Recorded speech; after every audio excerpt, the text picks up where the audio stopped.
introduce John Rice. He is currently the Vice President of Human Resources at Carpenter Technology Corporation, which is a leader in development, manufacturing, and distribution of cast, wrought iron, and power metals, all things that I have no talent in. John also has the primary role of the executive business strategy, increasing employee commitment and shape company culture to improve its capacity for change. And as I mentioned, today is about how we are changing. So John's presentation is so timely. Currently, he is responsible for providing executive leadership in critical areas such as organizational development, compensation, benefits, staffing, and labor relations, as well as supporting the other HR functions. So John, you are one busy man.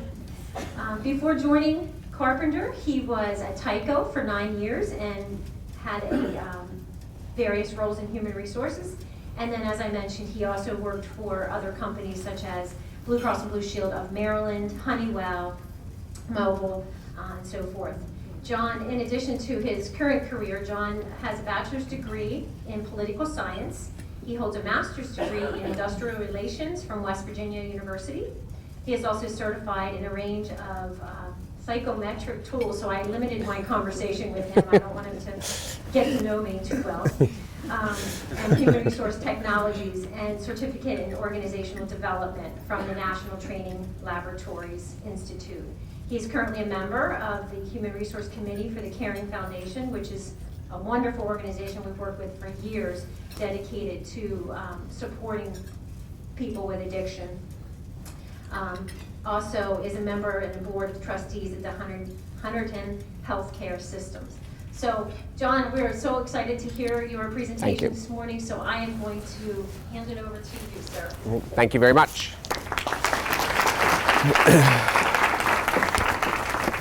See if that works. Morning, everyone. How you doing? Smart looking group, good looking too. So thanks for coming out on a Friday. Topic, the future of HR. I don't have a lot on slides. I have a lot to talk about here over the next 20 minutes or so, and then give us a little time for some questions before we move on to the other parts of the program. But appreciate you being here, and hopefully what I'll talk about will make you think twice about the profession that a lot of us have been in for a while and are going to be in, and challenge us a little bit more, and because it's a mixed bag on the future of HR, depending on who you talk to. So by 2015, HR is going to exist in a world of boundaryless work, detached from traditional employment. There will be a tsunami of big data on virtually every facet of work in the workplace. Workers will engage with work through a globally interconnected and democratized system that will have unprecedented ability to connect and share their views. The necessary organizational capabilities are not sufficiently reflected in today's HR profession.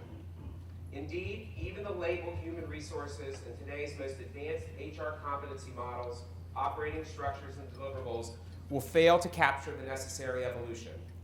The future requires a profession that seamlessly integrates disciplines such as procurement, marketing, global supply chain, and man and machine collaborative analytics. Our operating models must reflect structures that are networks, not just hierarchies. Work that is made up of globally sourced projects, not just jobs. Workers who are engaged as free agents, not just regular employees. Total rewards that are individualized and segmented, not just consistently applied to all, and support the concept of agility, not just tactical change. Business leaders realize that they face significant strategic challenges that are going to depend on human capital. So more attention is being given to the HR profession. This is nothing new. I've been at this for almost 35 years, and it's not a new area of interest. One would expect the HR profession must have progressed significantly over that time frame and be well positioned for future leadership. Yet feedback suggests that the role of HR remains quite limited, and in many ways it's been unchanged for decades. There's no shortage of criticisms for HR. There are plenty of descriptions of why we hate HR, and examples of organizations choosing to go without HR departments altogether. And there's warnings that HR is not up to the challenges of the future. What is almost as troubling, however, is that our business leaders are so satisfied with our mediocrity that they've quit demanding more from us. There is, however, a good drumbeat for change, and there is a future for HR. It's not the same future for everyone. It won't be and it can't be, but there are broad trends that will impact our profession's charter, constituent expectations, talent pipeline, and tools and operating models. Today, I will share with you research that I've been part of for the past few months. I was a member of a group who's been envisioning the HR profession in the year 2025. Over 60 HR leaders conducted interviews, focus groups, reviews of published findings, and we drew upon our personal experiences. This virtual team adopted the moniker of CREATE, which stands for the Global Consortium to Reimagine HR, Employment Alternatives, Talent, and the Enterprise. The findings I'll cover are what we learned in this work. Number one, there are 5 forces shaping the future of work in organizations. Number 2, there are tangible implications of those forces on businesses and workers. Number 3, HR must change in order to meet those demands. And number 4, there are 5 new roles that someone, hopefully HR, must ensure are done in order to succeed in 2025. This CREATE group envisions a step change in organizational challenges, responses, and workplace capabilities. These changes will affect all organizations differently, but CHROs, as well as CEOs and board members, believe they are relevant to virtually every organization. Today, I share the highlights of this work. Let's look at the 5 forces. The CREATE work group believes these will emerge and create pivotal, disruptive change in society, business, and work. These forces represent major trends that we're seeing today, and some organizations are already starting to experience it. I describe each briefly and the impact on the workplace. Exponential technology change includes technological breakthroughs that produce accelerated disruptions in both markets and businesses. They include the rapid adoption of robots, autonomous vehicles, commoditized sensors, and artificial intelligence, which enables global collaboration and rethinking work and global commerce. To respond, organizations will engage in flexible, distributed, and transient workforces that adapt to rapid cycles of business reinvention. They will become more accurate in choosing long-term big bets, but more flexible when those predictions are uncertain. Workers will need to successfully engage with automation and be prepared for more constant job loss and rapid skill obsolescence. Social and organization reconfiguration will include the increased democratization of work, shifting organizational forms from the hierarchy in favor of more power-balanced organizations and communities with less employment-based and more project-based relationships. Talent will engage with organizations increasingly based upon aligned purpose, not simply economic exchange. The organizational responses will include networks replacing hierarchies and social and external collaborations as vital elements of both product and service development. Business practices and culture will reflect a shared purpose and mission, as well as horizontal and shared leadership. Talent sourcing and engagement processes will use diverse work arrangements, including part-time, full-time, free agents, e-lancers, outsources, talent exchanges, and engagements that's based increasingly around a purpose-driven mission. Force number 3, a truly connected world. Inexpensive mobile devices, personal interfaces, virtual collaboration, and new media will enable global and real-time communications that accelerate ideation and product development. Market strategies will use rapid prototyping with intensive user feedback. Organizations and their operations will be globally transparent with extremely short product development and release cycles, and there'll be immediate feedback on those cycles. Work will be sourced from anywhere, at any time, by workers organized in the cloud, and there'll be networks of free agents. Work will be engineered through newly defined talent management systems that support a distributed and global workforce, high-trust cultures, and purpose-built networks. All will be empowered with big data. Force number 4, an all-inclusive global talent market. Work will be seamlessly distributed around the globe 24/7, with operations enabled by new corporate and social policies. Extreme longevity will allow mature talent to stay in the workforce longer. Female and non-white ethnicities will become the talent majorities. Organizations will more and more segment work into projects, into tasks, and even into micro-tasks so they can direct the best talent within and outside the organization to perform the work.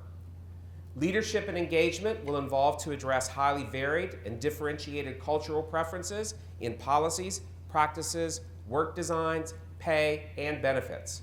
Purpose-driven organizations will excel in attracting, engaging, and motivating workers from many sources. The fifth force is human and machine collaboration. Analytics, algorithms, big data, and automation will accelerate and enhance productivity and decision-making, and automate and abolish tasks that were previously performed by humans. This will frequently disrupt product, service, and labor markets with greater volatility in unemployment and re-employment. Organization will migrate tasks from people to machines and robots. Companies will augment their capabilities beyond regular full-time employment by creating and maintaining external partnerships that manage workforce transitions without hurting that company's reputation as a fair and attractive place to work. This will require exceptionally strong social and community relationships as well as ethics. These trends will not affect all organizations equally, but we all will be touched in some way by these forces of change. In addressing these forces, HR's value will be in helping our leaders consider new approaches to strategy, organization, and workers. Think about what we will all face, regardless of the industry. It will be much easier for competitors to enter the marketplace in which you compete. A strategy with a traditional span of 5 to 10 years will be replaced by a much shorter cycle. Information will be available to everyone in real time and on their terms. Work traditionally done by humans, particularly those who work with machines, will actually be performed by machines. Consumers will have greater power in determining what they want, when they want it, and how they'll pay for it. The communications infrastructure that we're accustomed to today will be much less costly. And while everyone has an opinion, tomorrow everyone in the workplace will most likely have a vote. HR will have to be adept at understanding how freelance talent markets, increased outsourcing, loose hierarchies within companies, decentralization like we've never seen, lots of new jobs being created while dealing with just as many new old jobs lost, and the connectivity of everyone and everything changes the way boomers and Gen Xers manage the organizations that require a new mindset and a new skill set. As these forces change the business, so will follow the change in the pure nature of work. There will be an explosion in the number of organizations and companies. You'll likely see more organizations embedded inside other organizations.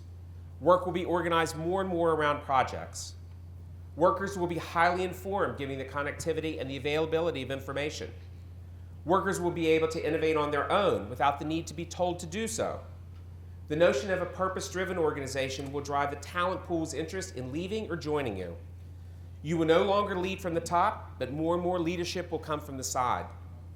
Organizations will form not because they're told to, but because the need is there. So if I can sum up the impact of the 5 forces on organizations, work, and workers, I tell you there's 2 big takeaways. Number 1 is the democratization of work. This is characterized by new employment relationships, shorter in duration, and more company-individual balanced. A shift towards more agility and a mindset shift on how work is done will require us to accept that we have to understand the notion of populations who think beyond work as pure economic value. Number 2, technological empowerment. What you have in your hand, in your clothes, and in your ear will continue to transform the way we live and work. Machine learning, 3D printing, mobile, wearables, and analytics are among the many technologies that hold the promise to deliver individual empowerment. We used to say that knowledge is power. Now that's on steroids. It's clear, as businesses define their value differently, human resources must define our value differently. So what's it mean for HR?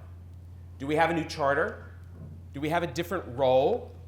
Do we need different skills? Do we have to master different knowledge? Are we even necessary at all? Let me diverge from the research for a minute and share a story related to the care and feeding of HR as a place to build a career.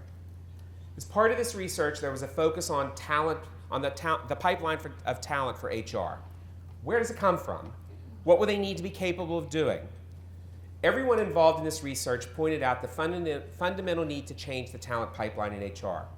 Over the past couple years, friends of mine in this profession had kids graduating from college and entering the workforce, much like everybody in this room. I just graduated one last year, and she had no interest in HR. My sophomore has no interest in HR.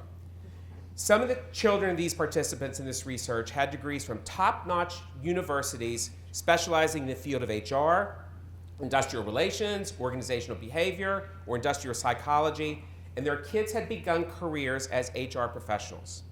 They shared that their children, encountering their first jobs in HR, were asking them, and these are bigwigs in HR, when do I get to do interesting work that you told me about in HR? Everything I'm doing now, everything in front of me is administrative, and I can't see any connection to the company's purpose. How long must I wait before I can make a real difference? Other HR leaders in this research had children coming out who received liberal arts or general business degrees. Their kids were searching for a career path that would allow them to have the greatest impact on their own and others' lives too. Their children asked them, should I go into HR if I want to have a great impact on the world as well as my own life? And some of my colleagues said, I just couldn't recommend HR to my child.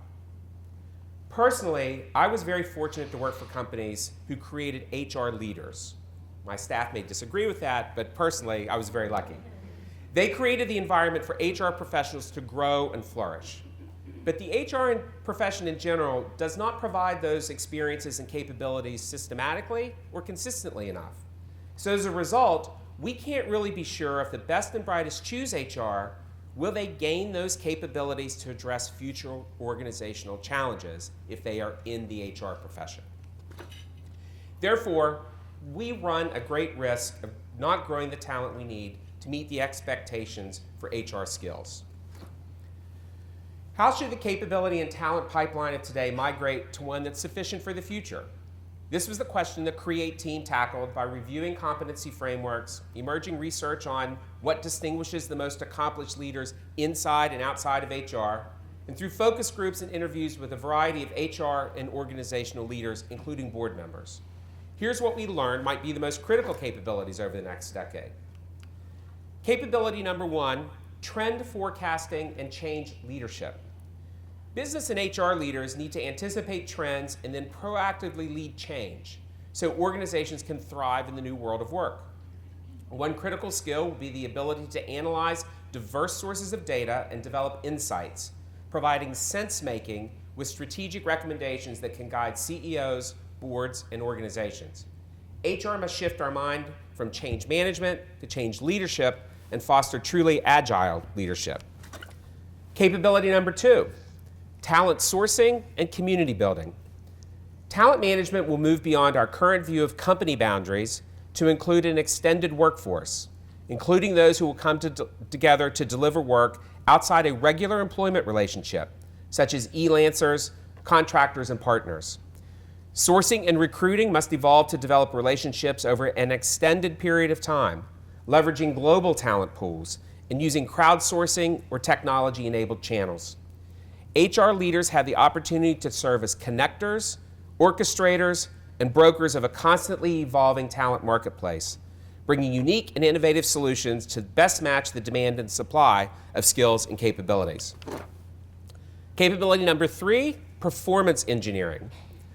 Diverse forms of employment and new ways of collaborating will challenge traditional approaches to how organizations have inspired and rewarded people to deliver results.